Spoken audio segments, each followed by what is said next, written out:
Hi everyone, I just wanted to make a video because I wanted to talk about the importance of this earthquake that took place in Egypt on the Sinai Peninsula, and also wanted to let everyone know that I got my sound back on my computer. I actually never really lost the sound.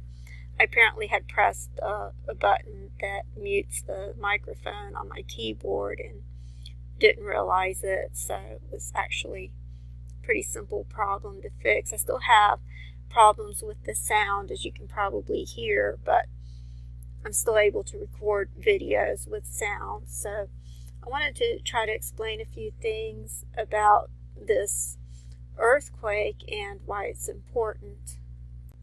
Okay, first of all, I had some people saying that Mount Sinai is not on the Sinai Peninsula, that it's actually in Saudi Arabia, and so I put in Mount Sinai map, and as you can see from these maps, the traditional location of Mount Sinai would be right here.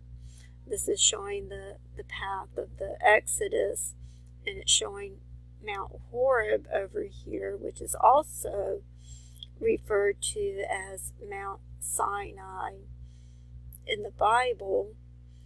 And so I've never been to the area, so I don't know which is more accurate and what exactly is located over here in Mount Sinai and what exactly is located here at Mount Horeb, but they're both referred to as Mount Sinai in the scriptures. But what's important about the Sinai Peninsula for the people that have been watching my videos is that,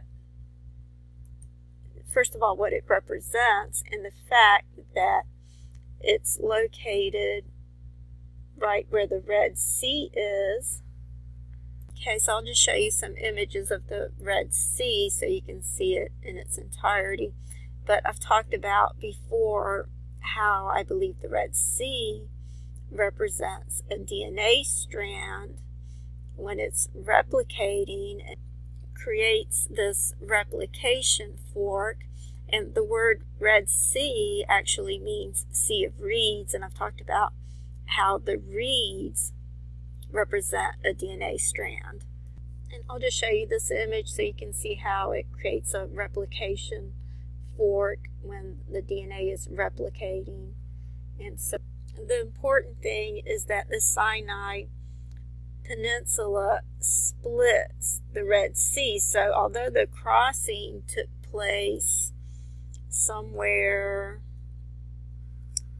it was believed to be in this location where it's showing right here across the Gulf of, can't read that, Aqaba. Okay, so that would be right here. So this is where they apparently crossed the Red Sea, and so the Red Sea was parted at this point. But the Sinai Peninsula, what's illustrated by the Sinai Peninsula is that it actually parts the Red Sea this way, representing a DNA strand. Okay, so that's why these numbers are important over here, because you have 11.09 kilometers, which is 9/11 backwards, and then you have 3.3, which is also a number having to do with DNA, because I've explained how there's a sequence of 3 nucleotides that make a codon, and the codon is matched up with an anticodon, and that's what the DNA code is written. It's a sequence of codons and anticodons that make up the DNA code. I also wanted to mention that there was another earthquake that took place in Egypt, and this was in this region over here, which is near Cairo, which is where the pyramids of Giza are located, which would also be a representation of Mount Sinai. actually Mount Zion is what I meant to say, but as you can see, it had 144,000 casing stones, and that's talked about in Isaiah 19:19, and so it's really interesting that that's in verse 19:19. And then this earthquake was 11.09, so you have 19:19 right there. So it's just interesting where that came up. But it says, in that day there will be an altar to the Lord in the midst of the land of Egypt, and a pillar at the border thereof to the Lord. And I've talked about how the word pillar represents DNA, and how this would be the only sign that's located in Egypt that could possibly be a witness, as it says over here. It says, and it shall be for a sign and a witness unto the Lord of hosts in the land of Egypt, for they shall cry unto the Lord because of the oppressors, and he shall send them a Savior, a great one, and he shall deliver them. So this is supposed to be a sign of the coming of the Lord, and it's located in Egypt.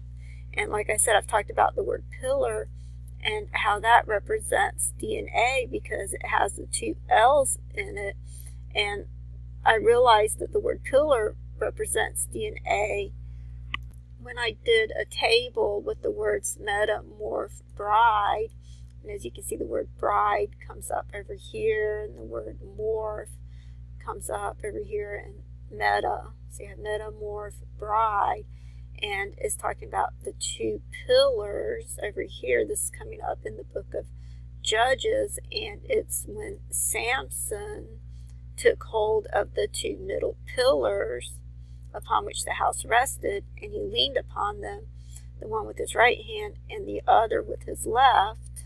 Okay, and so here are some images of that, and I've done a video on this before. It was around 9/11 when I did a video about this.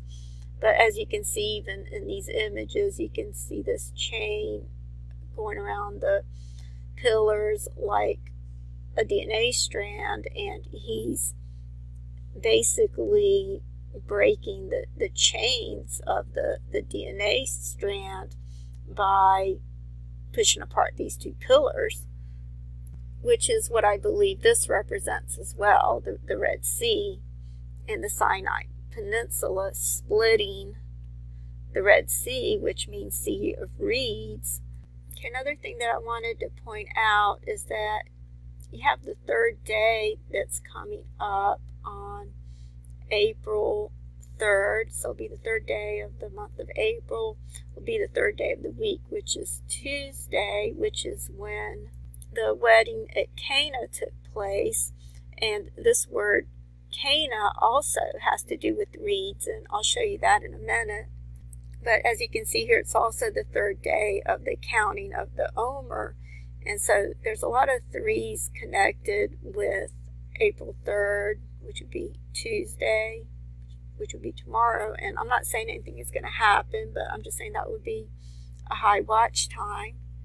But as you can see, this was coming up in John 2, the marriage in Cana. And if you look at the word Cana, you see that it comes from a word in the Hebrew, means place of reeds. So it means the same thing as the Red Sea. It's coming from another word in the Hebrew, which is 7071, which is significant.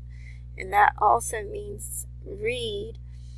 But it's also marking the boundary between Ephraim and Manasseh, which I've talked about how that would represent the Gentiles and the Jews. So this would represent the two witnesses, which I believe is represented by DNA, or represents DNA, the two olive trees. Okay, and this chapter is all about DNA. I believe that's why it's in chapter 2, because 2 is just another way of rendering the two DNA strands, just as the number 11, I believe, is a way of rendering the two DNA strands. And so you can see his first miracle was recorded over here in John 2:11, which was to turn the water into wine, which is all a representation of the transformation, and of course that has to do with DNA, as I showed in the metamorph bride table. So this is all about DNA, the two pillars, which represent the DNA. And that's when I realized that the two L's in the word pillar represent DNA. Okay, so that was the first miracle, and this was right before the Passover. And this is when Jesus turned over the tables. And I've talked about before how if you look at the word small cords, which is what Jesus used to turn over the tables, you see that it's the word rope in the Greek. And so that is another representation of DNA, and it's made out of rushes, which are a grass-like plant with hollow stems. And so again, you see that they're hollow just like a reed. And I've explained before how I speculated that the DNA is a hollow because I was wondering why John, or actually Jesus, would use a reed to measure the temple.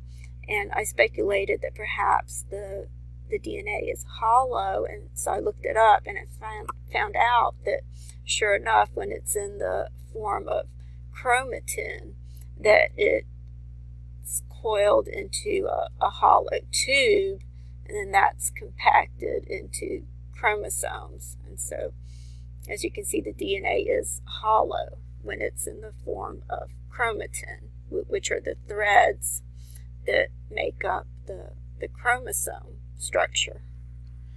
And so it only unwinds itself when it's replicating, which is what I believe this represents. Okay, so if you continue down in John chapter 2, that's when Jesus said, destroy this temple, and in 3 days I will raise it up. And the Jews said, 46 years was this temple in building, and wilt thou rear it up in 3 days? But he spake of the temple of his body. So you have the reference of 46 years, which matches up with the 46 chromosomes in a human body. And then in verse 23 it says, now when he was in Jerusalem at the Passover and the feast day, many believed in his name when they saw the miracles which he did. So that's mentioned in verse 23. And so I believe this entire chapter is all about DNA.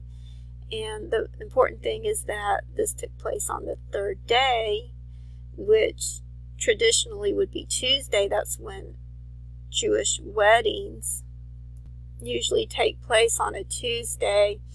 And this is also when Jesus turned the water into wine. And it was in the midst of the feast, apparently, or the midst of the wedding, because the weddings lasted for 7 days. After 3 days, that would be in the midst of the feast.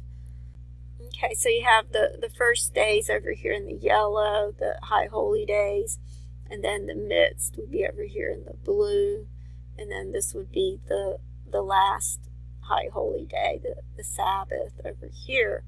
So somewhere in the middle would be the midst.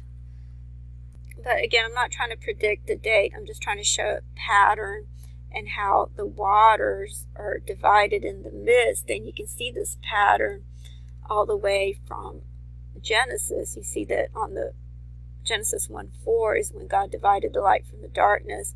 And then you see the waters divided in Genesis 1:7. So you have the number 17. And then again mentions the firmament in verse 17.